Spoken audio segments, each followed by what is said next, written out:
இன்னைக்கு எல்லாம் பார்த்துருக்கீங்க, உயர்நீதிமன்றத்தில் எங்களுடைய தலைவர் அஃபிடவிட் சார்பாக ஒரு வழக்கு ஒன்று பதிவு செய்யப்பட்டது. அந்த அஃபிடவிட்டே வந்து தப்பான ஒரு அவங்க பெட்டிஷனை வந்து தவறான தகவலை வச்சு பெட்டிஷன் ஃபைல் பண்ணப்பட்டிருக்கு.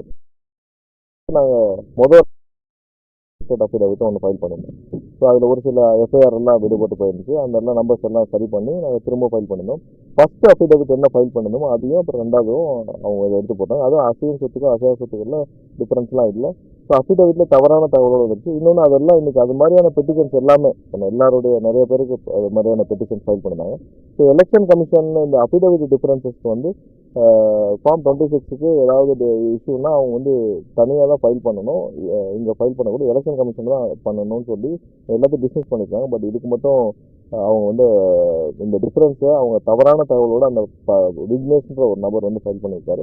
ஸோ அதை வந்து கண்டிப்பாக டிஸ்கஸ் பண்ணணும்னு நாங்களும் கேட்டுக்க போகிறோம். ஏன்னா தவறான தகவல் வச்சு பண்ணியிருக்காங்க. நிறைய செய்தி நிறுவனங்கள் அந்த அஃபிடவிட்டை என்னென்னு பார்க்காம, அதாவது அந்த ரிட் பெட்டிஷனை என்னென்னு பார்க்காம நிறைய பேர் வந்து சொத்து மறைக்கப்பட்டதா அப்படிலாம் வந்து நிறைய கார்டு போட்டிருக்குங்க. இது கண்டிப்பாக வந்து தேர்தல் சமயத்தில் தவறான தகவலை பொய் செய்தியை திமுக என்ன சொல்கிறாங்களோ அதையே செய்தி நிறுவனங்கள் பரப்புகிற மாதிரி இருக்குது. ஏன்னா திமுக வந்து என்ன மாதிரியான ஒரு ஒரு இன்ஃபர்மேஷன் வரணும், நியூஸ் வரணும் அப்படின்னு நினைக்கிறாங்களோ அதையே வந்து செய்தி நிறுவனங்களும் வந்து கண்ணை மூடிக்கிட்டு பதிவு செய்கிற மாதிரி இன்னைக்கு எல்லாம் பார்த்துருக்கீங்க, உயர்நீதிமன்றத்தில் எங்களுடைய தலைவர் அஃபிடவிட் சார்பாக ஒரு வழக்கு ஒன்று பதிவு செய்யப்பட்டது. அந்த அஃபிடவிட்டே வந்து தப்பான ஒரு அவங்க பெட்டிஷனை வந்து தவறான தகவலை வச்சு பெட்டிஷன் ஃபைல் பண்ணப்பட்டிருக்கு. நாங்கள் முதல் அஃபிடவிட்டை ஒன்று ஃபைல் பண்ணியிருந்தோம். ஸோ அதில் ஒரு சில எஃப்ஐஆர் எல்லாம் விடுபட்டு போயிருந்துச்சு. அந்த எல்லாம் நம்பர்ஸ் எல்லாம் சரி பண்ணி நாங்கள் திரும்ப ஃபைல் பண்ணியிருந்தோம்.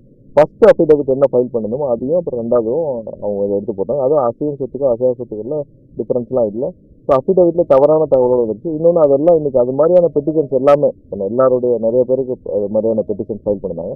ஸோ எலெக்ஷன் கமிஷன் இந்த அஃபிடவிட் டிஃப்ரென்சஸ்க்கு வந்து ஃபார்ம் 26க்கு ஏதாவது இஷ்யூனா அவங்க வந்து தனியாக தான் ஃபைல் பண்ணணும்.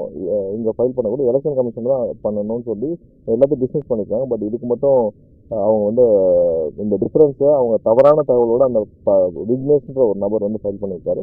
ஸோ அதை வந்து கண்டிப்பாக டிஸ்கஸ் பண்ணணும்னு நாங்களும் கேட்டுக்க போகிறோம். ஏன்னா தவறான தகவல் வச்சு பண்ணியிருக்காங்க. நிறைய செய்தி நிறுவனங்கள் அந்த அஃபிடவிட்டை என்னென்னு பார்க்காம, அதாவது அந்த ரிட் பெட்டிஷனை என்னென்னு பார்க்காம நிறைய பேர் வந்து சொத்து மறைக்கப்பட்டதா அப்படிலாம் வந்து நிறைய கார்டு போட்டிருக்குங்க. இது கண்டிப்பாக வந்து தேர்தல் சமயத்தில் தவறான தகவலை பொய் செய்தியை திமுக என்ன சொல்கிறாங்களோ அதையே செய்தி நிறுவனங்கள் பரப்புகிற மாதிரி இருக்குது. ஏன்னா திமுக வந்து என்ன மாதிரியான ஒரு ஒரு இன்ஃபர்மேஷன் வரணும், நியூஸ் வரணும் அப்படின்னு நினைக்கிறாங்களோ அதையே வந்து செய்தி நிறுவனங்களும் வந்து கண்ணை மூடிக்கிட்டு பதிவு செய்கிற மாதிரி